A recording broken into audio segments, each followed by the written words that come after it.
Pada masa Nusantara kuno, berbagai kerajaan berkembang di wilayah Indonesia yang sekarang kita kenal. Sebagian besar berdiri di lokasi strategis seperti di tepi sungai yang menjadi jalur transportasi penting.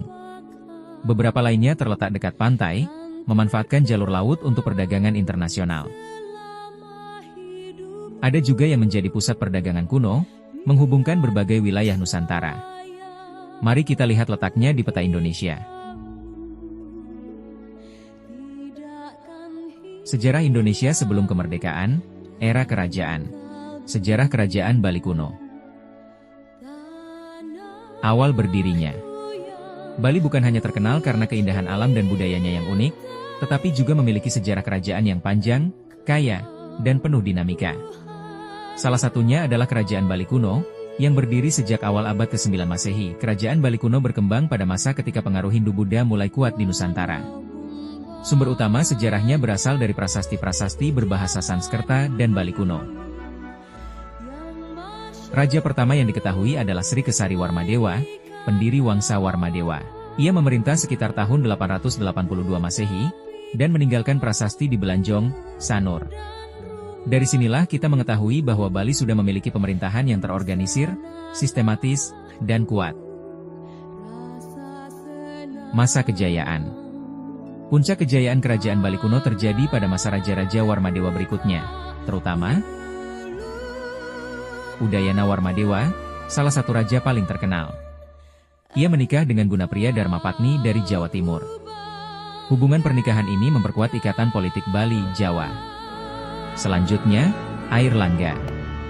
Dari pernikahan Udayana lahirlah Airlangga, yang kelak menjadi raja besar di Jawa Timur. Ini menunjukkan betapa besarnya peran Bali dalam dinamika politik Nusantara kala itu. Lalu anak Wungsu, pengganti Udayana. Pemerintahannya damai dan stabil, terbukti dari banyaknya prasasti yang mencatat kebijakan pembangunan, pengelolaan air, sistem pajak, hingga pengaturan desa dan banjar. Pada masa ini, seni dan budaya Bali berkembang pesat. Kehidupan masyarakat.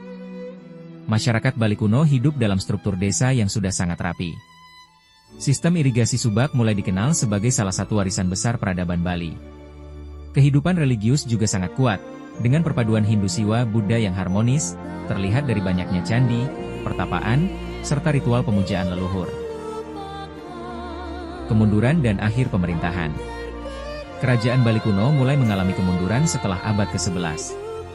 Dinamika politik Jawa berdampak besar, terutama ketika ekspedisi kerajaan dari Jawa Timur, seperti masa Raja Kertanegara dan kemudian Majapahit, mulai memasuki Bali.